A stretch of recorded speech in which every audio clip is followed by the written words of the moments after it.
का हमारा अगला सवाल स्क्रीन पे, गलत साबित करो 1,00,000 रुपए पाओ। श्री राम व श्री कृष्ण जी का धर्म हिंदू था। जी हां, यदि आप ये साबित कर देते हैं कि श्री राम और श्री कृष्ण जी का हिंदू धर्म था, या उनका जन्म हिंदू धर्म में हुआ था, या उनके माता पिता हिंदू थे, या उनके पूर्वज हिंदू थे, तो आप 1,00,000 रुपए घर बैठे प्राप्त कर सकते हैं। यदि किसी भी धर्म ग्रंथ में, यदि रामायण में, रामचरितमानस में, चारों वेदों में, गीता जी में, यदि आप ये साबित कर दो कि श्री रामचंद्र जी का धर्म हिंदू था, 1,00,000 रुपए आप पा सकते हैं घर बैठे।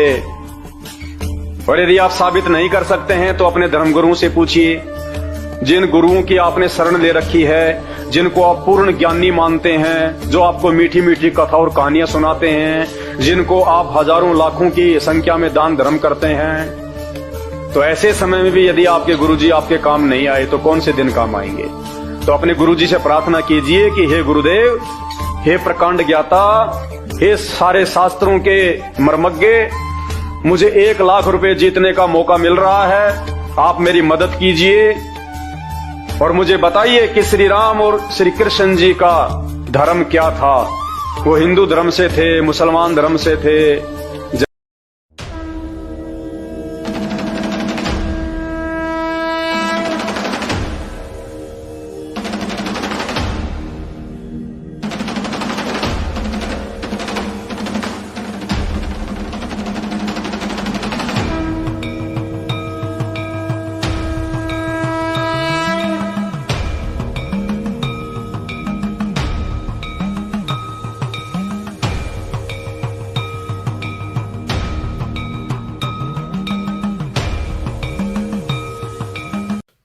हमने सुना कि कैसे एक क्षत्रिय यह दावा कर रहा है कि राम और कृष्ण अहिंदू हैं।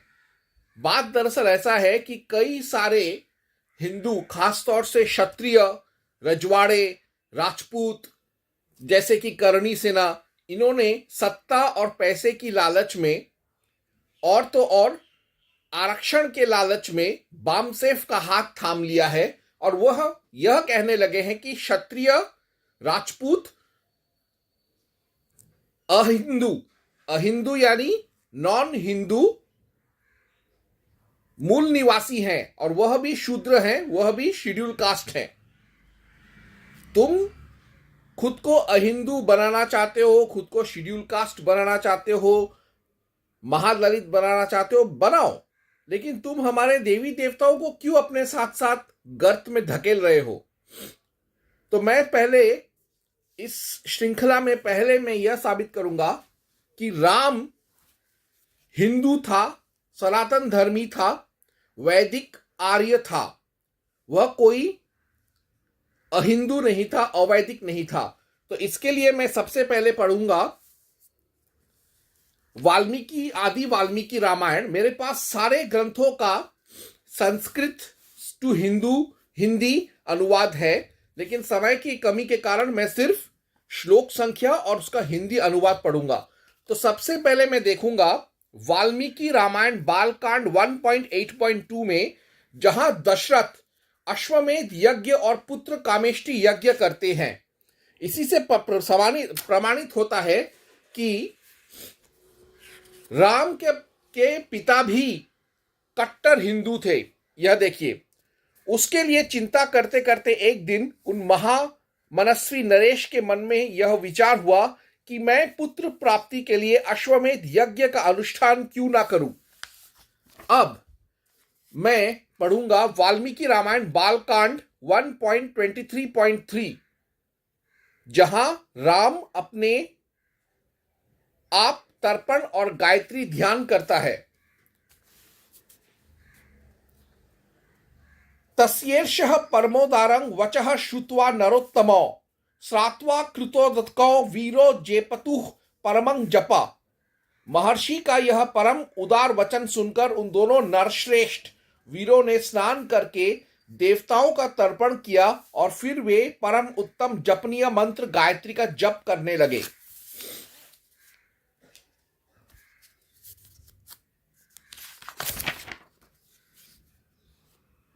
अब हम सब जानते हैं कि हिंदू धर्म में गाय, ब्राह्मण और धरती बहुत मायने रखता है हर एक हिंदू के लिए।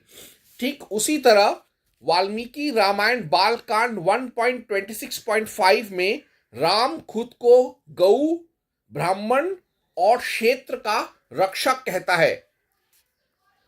गो ब्राह्मण हितार्थाय देशस्य च हिताय च तव चैवा प्रमेयस्य वचनं कर्तु मुध्यतः।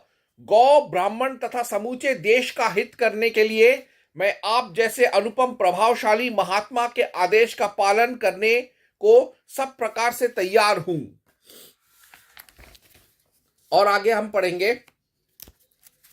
हम जानते हैं कि एक हिंदू का वंश बहुत जरूरी होता है उसके लिए। तो यदि हम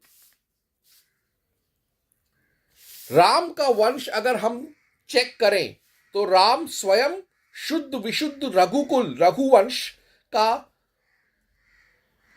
पुत्र था, जो रघुवंश स्वयं सूर्यवंशी या इक्ष्वाकु वंशी था। तो उसके लिए श्लोक कुछ ऐसे हैं, पढ़ना पड़ेगा मुझे। वाल्मीकि रामायण 1.70.20-21।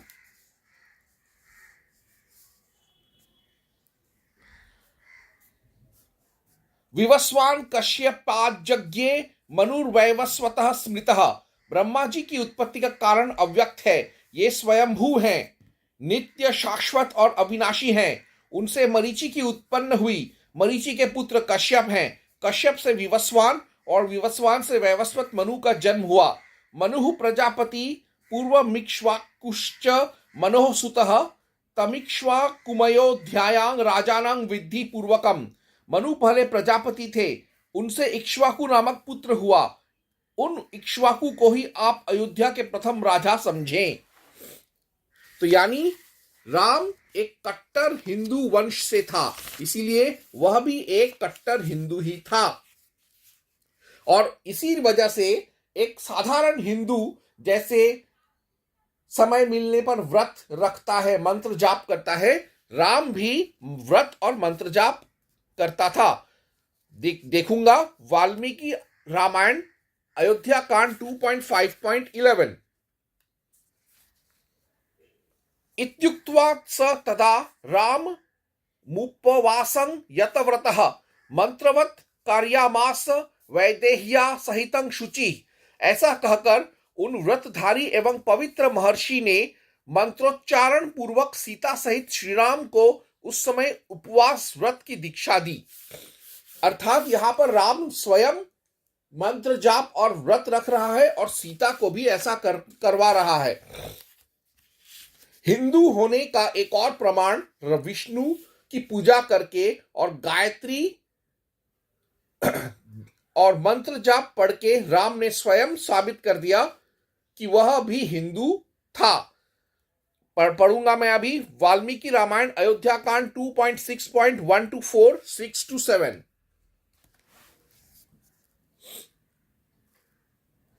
गते पुरोहिते राम स्रातो नियतमानसः सह पत्निया विशालाक्षाय नारायण मुपागत। पुरोहित जी के लिए चले जाने पर मन को संयम में रखने वाले श्री राम ने स्नान करके अपनी विशाल लोचना पत्नी के साथ श्री नारायण की उपासना आरंभ की।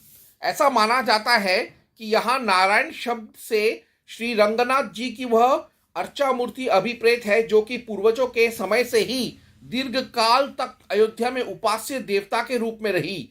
बाद में श्री राम जी ने वह मूर्ति विभीषण को दे दी थी, जिससे वह वर्तमान श्रीरंग क्षेत्र में पहुंची। इसकी विस्तृत तथा कथा पद्म पुराण में है। प्रगृह्य शिरसा पार्थिं हविषा विधिवत ततः महते दैवता याज्ञं जुहाव ज्वलंती नाले।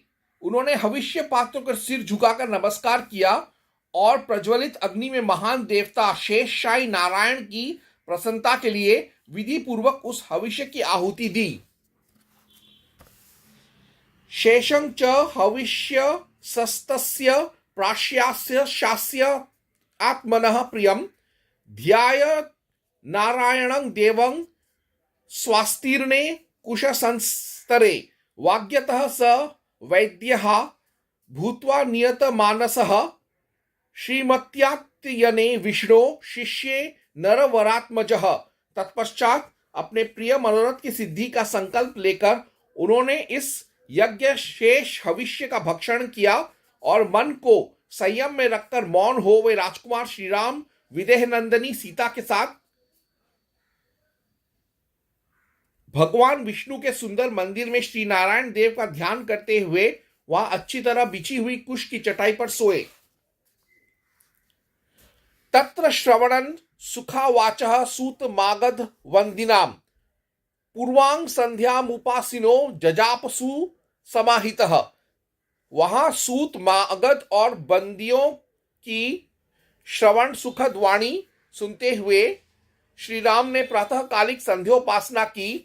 फिर एकाग्र चित्त होकर वे जप करने लगे। तुष्टाव प्रणतश्चैव शिरसा मधुसूदनम विमलक्षो मसंवितो वाचयामास स द्विजान। तदंतर रेशमी वस्त्र धारण किए हुए श्री राम ने मस्तक झुकाकर भगवान मधुसूदन को प्रणाम किया और उनका स्तवन किया। इसके बाद ब्राह्मणों से स्वस्ति वाचन कराया।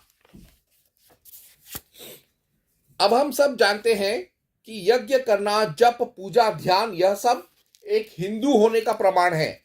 यह सब कुछ राम ने किया था। पढ़ूंगा वाल्मीकि अयोध्या कांड 2.25.1 26 to 27। सा विनीत तमायासमुपसृष्य जलं शुचि चकार माता रामस्य मंगलानि मनस्वनी। तदंतर उस क्लेशजनक शोक को मन से निकालकर श्री राम की मनस्वनी माता कौशल्या ने पवित्र जल से आचमन किया। फिर वे यात्रा कालिक मंगल कृत्यों का अनुष्ठान करने लगी। तो यहां पे हम देख रहे हैं कि यहां कौशल्या भी यज्ञ कर रही है। जहां दशरथ यज्ञ करता था, कौशल्या भी स्वयं यज्ञ कर रही है। यानी राम के माता पिता दोनों ही कट्टर हिंदू थे। इति माल्य सुर गणान गंधश्चापि यशस्विनी स्तुतिभिश्चानुरूप आभिरान अर्चाय तलोचना। ऐसा कहकर विशाल लोचना यशस्विनी रानी कौशल्या ने पुष्पमाला और गंध आदि उपचारों से तथा अनुरूप स्तुतियों द्वारा देवताओं का पूजन किया। ज्वलनं समुपादाय ब्राह्मणेन महात्मना हावयामास विधिना राम मंगल कारणात्। उन्होंने श्री राम की मंगल कामना से अग्नि को लेकर एक महात्मा ब्राह्मण के द्वारा उसमें विधि पूर्वक होम करवाया। अब कुछ हिंदुओं में पशु बलि दिया जाता है। राम ने भी पशु बलि दिया था। वाल्मीकि रामायण अयोध्या कांड 2.56.22 23 29 31 to 32 काफी बड़ा है। मैं सिर्फ इसका हिंदी अनुवाद पढ़ूंगा। सुमित्रा कुमार इस गजकंद का गुदा लेकर उसी से पर्णशाला के अधिष्ठाता देवताओं का पूजन करेंगे, क्योंकि दीर्घ जीवन की इच्छा करने वाले पुरुषों को वास्तु शांति अवश्य करनी चाहिए। सद्गुण संपन्न तथा जप कर्म के ज्ञाता श्री रामचंद्र जी ने स्नान करके शौच, संतोष आदि नियमों के पालन पूर्वक संक्षेप से उन सभी मंत्रों का पाठ एवं जप किया जिनसे वास्तु यज्ञ की पूर्ति हो जाती है। यहां पर राम गृह प्रवेश और वास्तु पूजा कर रहा है। तत्पश्चात बलि, विश्वदैव कर्म, रुद्र याग तथा वैष्णव याग करके श्री राम ने वास्तु दोष की शांति के लिए मंगल पाठ किया। नदी में विधि पूर्वक स्नान करके न्यायतः गायत्री आदि मंत्रों का जप करने के अनंतर श्री राम ने पंचसूना आदि दोषों की शांति के लिए उत्तम बलि कर्म संपन्न किया। अब हिंदुओं का एक बहुत महत्वपूर्ण चीज होता है श्राद्ध और पिंडदान। राम ने भी अपने पिता दशरथ के लिए पिंडदान किया था। वाल्मीकि रामायण अयोध्या कांड 2.103.24 to 25 ते सुतीर्थांत कृच्छ्राद्ध पगभ्य यशस्विनः नदी मंदाकिनी रम्यांग सदा पुष्पित काननाम शीघ्र स्रोत समासाध्य तीर्थं शिवम कर्दमम शिशि चुस्तुतकं राज्ञे तत एतद भवित्यति। वे यशस्वी राजकुमार सदा पुष्पित कानन से सुशोभित, शीघ्र गति से प्रभावित होने वाली और उत्तम घाट वाली रमणीय नदी मंदाकिनी के तट पर कठिनाई से पहुंचे तथा उसके पंकरहित कल्याणप्रद तीर्थभूत जल को लेकर उन्होंने राजा के लिए जल दिया। उस समय वे बोले, पिताजी, यह जल आपकी सेवा में मैं उपस्थित हूं। तो यहां पर राम पिंडदान कर रहा है। पिंडदान किसी दूसरे धर्म में नहीं होता सिवाय हिंदू धर्म के। अब अक्सर हिंदुओं को कहा जाता है धर्म योद्धा बनने के लिए, धर्म की रक्षा करने के लिए हर एक हिंदू को तत्पर होना पड़ता है, और राम भी एक धर्म योद्धा था। वाल्मीकि रामायण अरण्यकांड 3.6.25 तपस्विनां रणे शत्रुन हन्तुमिच्छामि राक्षसान् पश्यन्तु वीर्यमृषयः सभ्रातुर्मे तपोधनो। मैं तपस्वी मुनियों से शत्रुता रखने वाले उन राक्षसों का युद्ध में संहार करना चाहता हूं। आप सब महर्षि भाई सहित मेरा पराक्रम देखें। और भी पहले मैंने दिखा कि राम कैसे वास्तु पूजा कर रहा है। अब राम दूसरी बार गृह प्रवेश करता है। वाल्मीकि रामायण अरण्यकांड 3.15.25 ततः पुष्पबलिं कृत्वा शांतिं च स यथाविधि दर्शयामास रामाय तदाश्रम पदं कृतम। तदंतर शास्त्रीय विधि के अनुसार देवताओं के लिए फूलों की बलि, उपहार सामग्री अर्पित की तथा वास्तु शांति करके उन्होंने अपना बनाया हुआ आश्रम श्री रामचंद्र जी को दिखाया।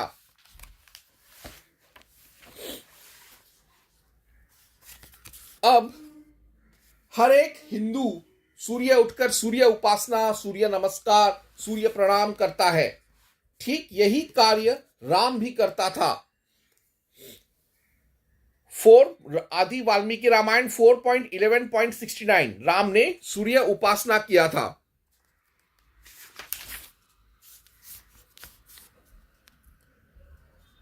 तथा ब्रुवाणं सुग्रीवं प्रहसल्लक्षमणो प्रवीत कस्मिन् कर्मणि निवृत्ते श्रद्धया वालिनो वधम।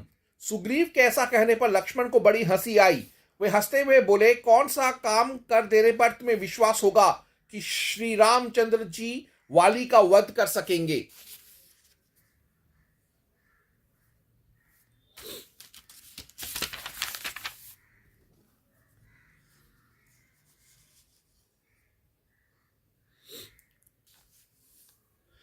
और तो और राम संध्या और मुनि पूजा भी करता था। वाल्मीकि रामायण किष्किंधा कांड 4.11.33 अथवा धारयिष्यामि क्रोध मध्य निशामिमाम गृहता मुदयः स्वैरं काम भोगेषु वानर। अथवा वानर, मैं आज की रात में अपने क्रोध को रोके रखूंगा। तुम स्वेच्छानुसार काम भोग के लिए सूर्योदय तक समय मुझसे ले लो।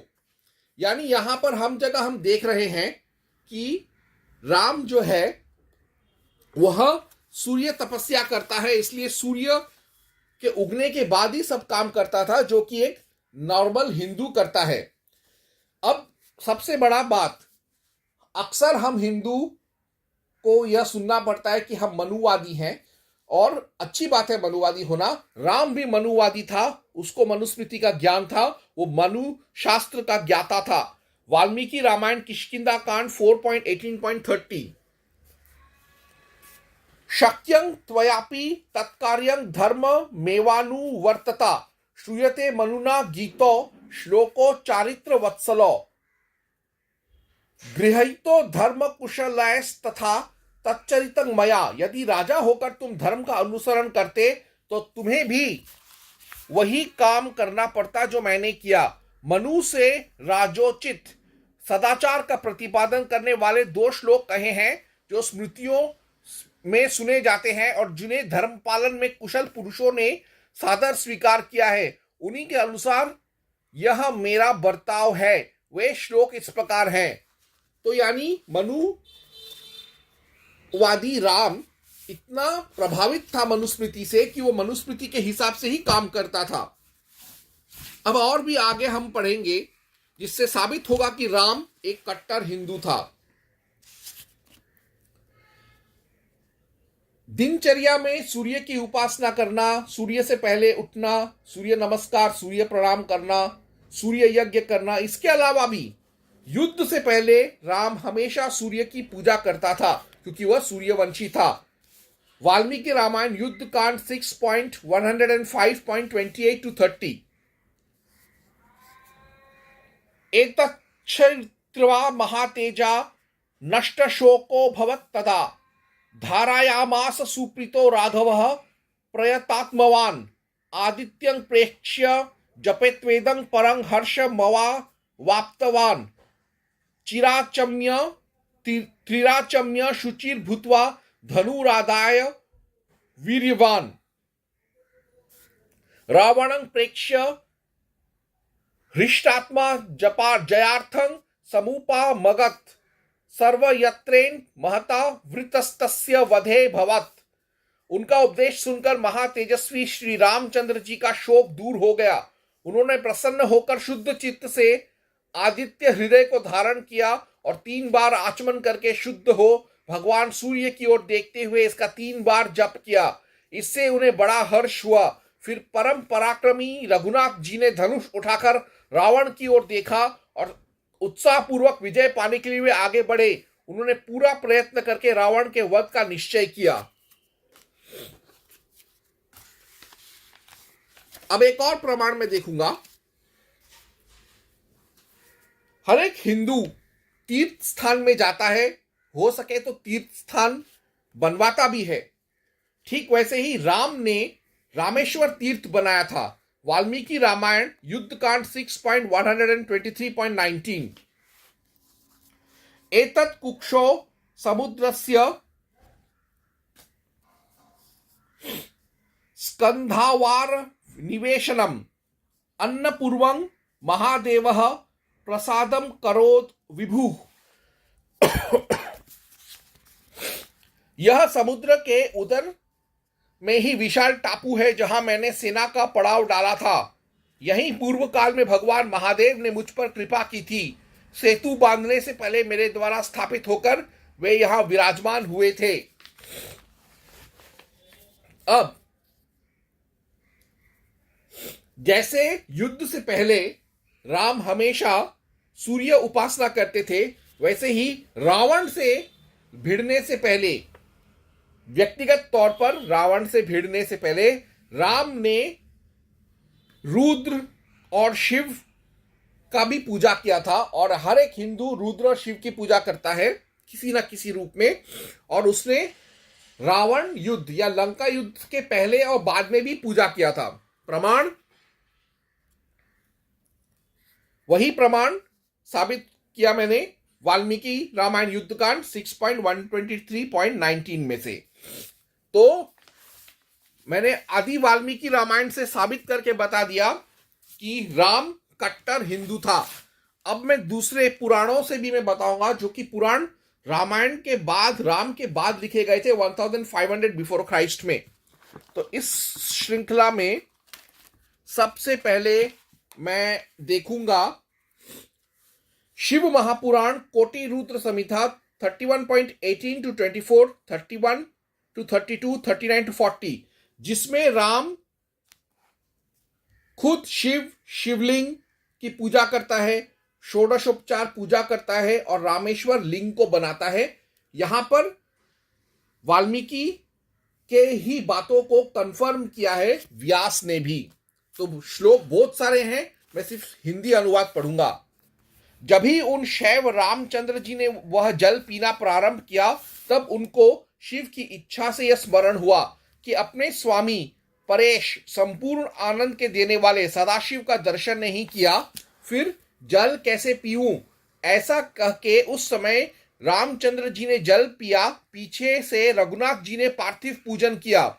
विधि पूर्वक आह्वान आदि 16 उपचारों की कल्पना करके प्रीति से शंकर देव की पूजा की।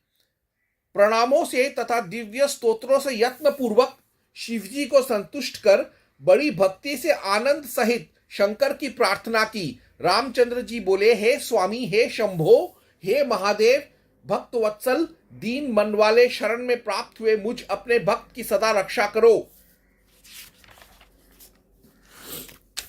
इस प्रकार मंत्र तथा ध्यान में तत्पर हुए रामचंद्र जी वहां शिव की स्तुति करके और फिर पूजा करके स्वामी शिव के आगे नृत्य करने लगे। प्रेम से आई हुई मन से जब गल्लनाद बड़बड़ ऐसा मुंह का शब्द किया, तभी शंकर देव अति प्रसन्न हुए। रामचंद्र जी बोले, हे स्वामिन, हे शंकर, यदि आप प्रसन्न हैं तो संसार के पवित्र करने के लिए दूसरों के उपकार करने के अर्थ आप यहां निवास करें। सूत जी बोले, ऐसा सुन के शिव जी वहां पर लिंग रूप हुए और रामेश्वर नाम से पृथ्वी में प्रसिद्ध हुए। अब एक और संप्रदाय, शाक्त संप्रदाय का ग्रंथ देवी महापुराण में भी राम का हिंदू होने का प्रमाण मिलता है। उसके लिए मैं पढ़ूंगा देवी महापुराण 3.30.18-20, 41-43। राम ने फिर से शिव पूजन किया, नवरात्र व्रत रखा, होम, अश्विन व्रत, जप, पशु बलि, यज्ञ किया शिव और दुर्गा दोनों के लिए नवरात्रि के उपलक्ष्य में।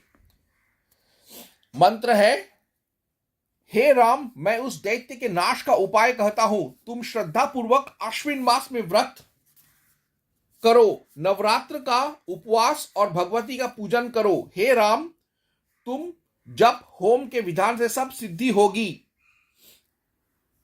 मेध्य पशुओं की भगवती को बलि दो और दशांश हवन करके तुम अधिक समर्थ होंगे।